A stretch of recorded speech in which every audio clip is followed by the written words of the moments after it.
Good morning. Thank you for joining us live here on India Today's social media handles. I'm Akshita Nandagopal this Thursday morning, getting you a roundup of all the top stories that we're tracking. Let's start off with the Aryan Khan case. A dramatic development that's happened late last night is that Kiran Gosavi has been arrested by the Pune police, and this is a name essentially that's come to the fore in this entire case.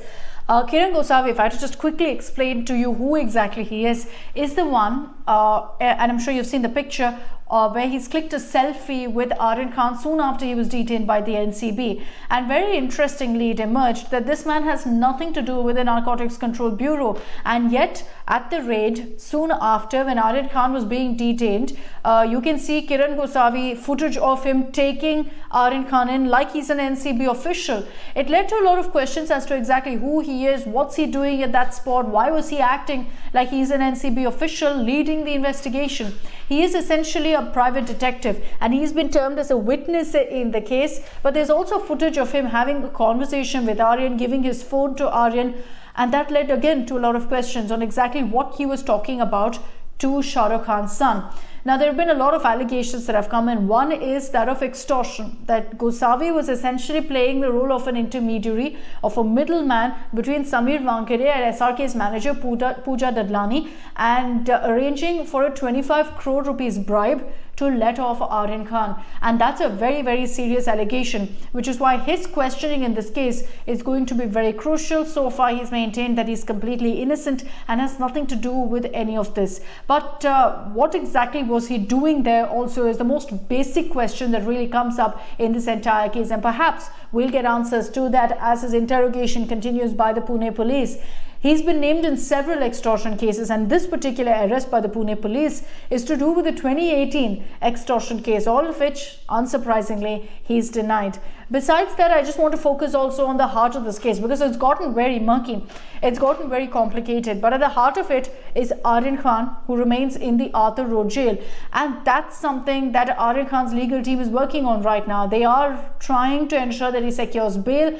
The hearing has been going on in the Bombay High Court for the last 3 days, but he has essentially 48 hours to ensure that he can get some relief. Why is that? So today the hearing is going to happen. If there's an order today, and if he gets bail, of course, Aryan Khan will be extremely relieved. Now, if there's no order that comes in today, there's no order that comes in tomorrow, then you have a weekend break for the Bombay High Court, and then a long Diwali break also for the High Court, which means that the next time the court reconvenes is on November 15th, which means that at least 2 more weeks then Aryan Khan remains in jail, which will mean over a month that he's in the Arthur Road prison. So they are trying to ensure, and essentially it's a race against time really for Aryan Khan's legal team, who've put forth arguments for the last 2 days, and today the NCB will be putting forth their argument as well. This is a one-judge bench in the Bombay High Court that's hearing this matter. It'll all come down to a couple of points. One, whether WhatsApp chats is admissible evidence or not.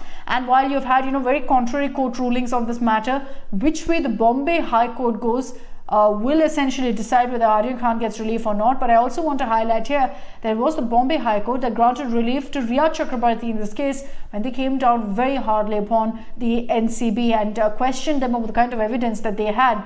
So Aryan Khan will be hoping he gets bail very, very soon. Otherwise, he's going to be spending Diwali behind bars in the Arthur Road jail. Now, as I told you, there have been a lot of twists and turns, very murky. This is no longer just a drug case. It's also an extortion case. KP Gosavi, I told you, has been accused of extorting money, or at least trying to, from Shah Rukh Khan.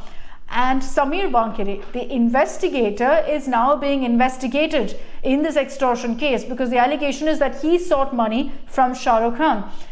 He's denied all these allegations, but he was questioned by the NCB for 4 hours yesterday, where he was asked time and again about all of this. What we're hearing is that he was rather evasive on some of those points. But there will be questions on, how this investigation can actually go on with Samir Wankere helming it, with him heading the investigation at a time when he is also being investigated. So the NCB is looking into that as well, on whether there's a need for them to actually ensure that someone else takes over the probe, keeping in mind that Samir Wankere is also in the spotlight now and under the scanner.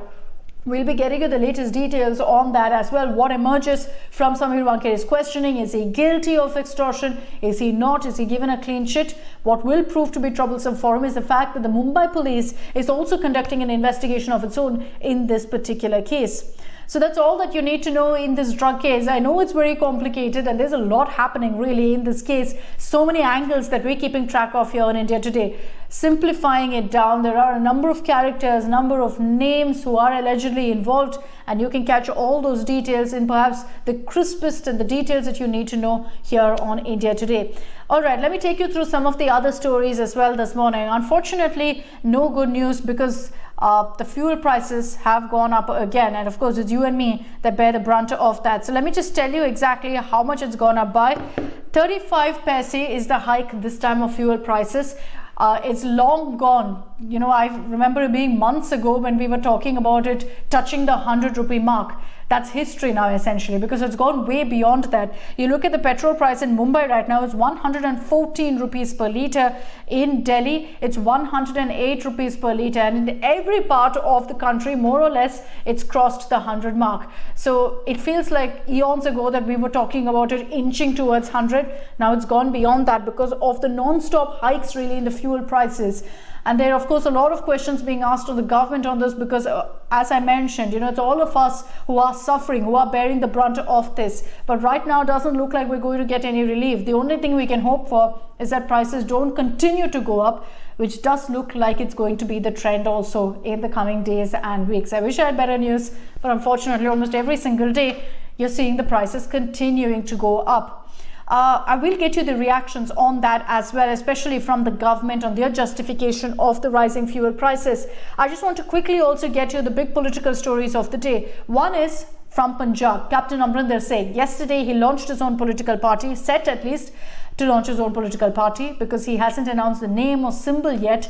But today he is going to be meeting with Home Minister Amit Shah. Now this is very, very important because yesterday Amrinder Singh, when particularly asked about the BJP and whether he's open to an alliance, said that look, I'm open to a seat sharing agreement. There's been no discussion on it yet. But the biggest problem and the biggest thorn really in their plans is the farm laws agitation, the stalemate, because Captain Amrinder Singh is seen as someone who backs farmers, and that image will get hugely dented if he joins hands with the BJP.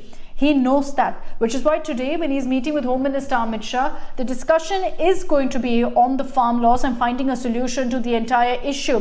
What we're hearing is that Amrinder Singh, and he's confirmed this, he's going to be meeting Home Minister Amit Shah with a number of agriculture experts. They're hopeful of finding some sort of a breakthrough. An announcement will be made by the BJP on that front saying, look, we've achieved what farmers want. We'll give you what you want, some sort of middle ground that they're working out, and that will prove to be a breakthrough essentially in the stalemate that's been going on for over a year. And in comes Captain Amrinder Singh. There will be a tie-up between BJP and Amrinder, not an alliance, but a seat sharing plan perhaps. And then Amrinder will be contesting the Punjab polls in that manner. That looks like the plan as of now, but will it go as smoothly as I just said? We'll have to wait and watch based on, you know, what emerges really from this conversation between Amrinder and Amit Shah. I also want to get you an update on Mamta Banerjee. She's been saying that she has national ambitions now, has been trying to make an anti-Modi bloc and lead it from the front. So to do that, the TMC recognizes that they're going to need a foothold in some other states. It's not just Bengal. And that's why next year in the assembly elections, which are happening in many states, the Trinamool Congress is focusing on the state of Goa. Mamta Banerjee is starting off a 3-day visit to Goa today. She's going to be raising a number of issues, but already the stage is set for a showdown because you had posters being put up across Goa, many of which were vandalized, were ransacked, and so the TMC claims that it's a scared BJP that's doing this. The BJP said we had no role at all in this vandalism. They've also alleged that very offensive campaigns were put forth by the Trinamool Congress against the BJP, against Prime Minister Narendra Modi. The TMC has outrightly denied that as well. So that bickering between the BJP and the TMC is back in the news. And this time it's not Bengal, but it's Goa that TMC is focusing on. So we'll be getting you the highlights also of Mamta Banerjee's visit to Goa. She's going to be landing at about 5:30 this evening in the coastal state, where the TMC hopes that they can actually create some sort of a dent and create problems for the BJP in the state.